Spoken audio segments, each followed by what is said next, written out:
warahmatullahi wabarakatuh. Baiklah, sebelumnya yang terhormat kepada Ibu Rizka Az-Zahri, SSMSI, selaku dosen pengampu mata kuliah keuangan publik. Di sini kami dari kelompok 4 kelas L3 akan menjelaskan tentang materi evaluasi keuangan negara dan juga daerah. Baiklah, sebelum masuk ke materinya, izinkan kami memperkenalkan diri terlebih dahulu. Saya Naura Ataila dan rekan-rekan saya Mustika Azhara Salsabila, saya Resha Nazomengina, saya Nyayu Gira Zahra, saya Rufail Mehadania. Baiklah, saksikan videonya.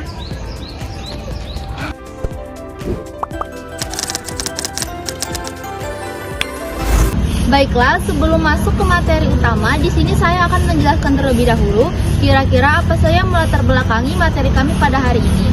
Menurut Undang-Undang Nomor 17 Tahun 2003, keuangan negara ini sendiri mencakup seluruh hak dan kewajiban yang dapat dinilai dengan uang. Sementara, menurut Undang-Undang Nomor 23 Tahun 2014, keuangan daerah ini sendiri mencakup hal serupa tetapi pada level daerah.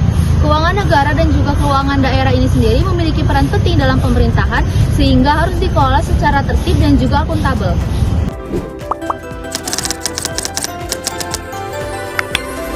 Baiklah, sebelum memasuki materi inti, saya akan menjelaskan tentang pengertian evaluasi keuangan negara dan daerah. Evaluasi keuangan negara dan daerah adalah proses menilai seberapa baik pemerintah dalam mengelola keuangan secara efektif, efisien, dan transparan. Evaluasi tidak hanya melihat angka pada laporan keuangan, namun juga melihat pencapaian kinerja pemerintah dalam pembangunan. Secara keseluruhan, evaluasi ini sangat penting untuk meningkatkan akuntabilitas, mencegah penyimpangan, dan memastikan bahwa anggaran digunakan dengan tepat sasaran dan demi kesejahteraan masyarakat.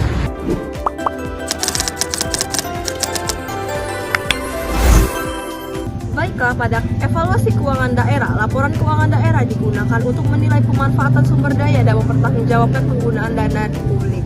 Laporan keuangan daerah terdiri dari 4 komponen. Yang pertama itu adalah laporan realisasi anggaran, yang kedua neraca, yang ketiga laporan arus kas, dan catatan atas laporan keuangan.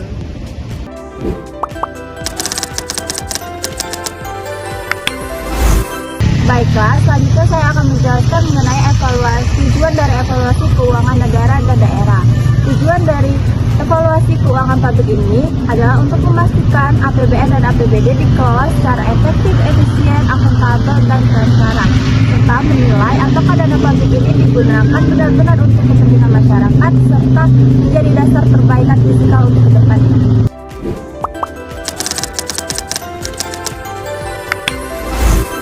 Baik, saya akan menjelaskan materi tentang mekanisme evaluasi keuangan negara. Jadi evaluasi keuangan negara ini dilakukan melalui beberapa tahapan, yaitu perencanaan, pelaksanaan, percepatan, pelaporan, dan pengawasan untuk melihat apakah anggaran ini efektif dan sesuai dengan good governance. Lalu evaluasi ini dilakukan oleh BPK sebagai auditor eksternal dan Kemenku serta Inspektorat Jenderal sebagai auditor internal. Penilaiannya melalui value for money dengan 3 aspek, yaitu apakah anggarannya hemat, apakah anggarannya tercapai, apakah anggarannya efisien. Lalu hasilnya ini dituangkan oleh BPK ke LHP untuk dibuat opini keuangannya.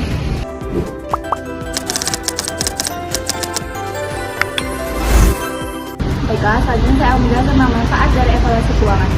Manfaat evaluasi keuangan ini meliputi dari penguatan hasil laporan keuangan, efisiensi penggunaan anggaran, serta pengendali dari sisi internal maupun SDM, serta menjadi dasar kebijakan untuk lebih tepat sasaran, serta mendorong transparansi dan kepercayaan publik.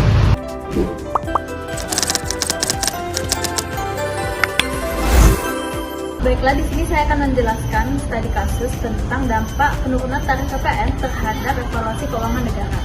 Kebijakan penurunan tarif PPN sebesar 1% berpotensi mengurangi pendapatan negara sebesar 70 triliun. Hal ini menunjukkan bahwasannya evaluasi keuangan keuangan negara sangat berperan penting dalam pengambilan keputusan fiskal.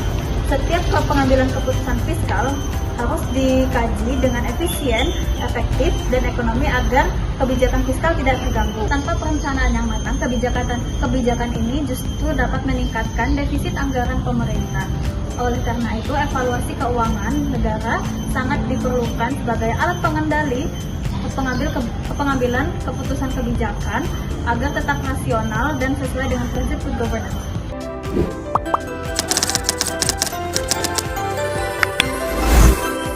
Ini saya akan membacakan kesimpulan dari keseluruhan materi yang telah kami jelaskan. Keuangan negara dan juga daerah ini sendiri bertujuan untuk memastikan agar anggaran ini dikelola sesuai dengan ketentuan. Evaluasi keuangan negara dan daerah ini sendiri nantinya akan dijadikan acuan untuk menciptakan kebijakan fiskal yang lebih baik. Baiklah, sekian materi yang dapat kami sampaikan dalam video ini. Terima kasih. Wassalamualaikum warahmatullahi wabarakatuh.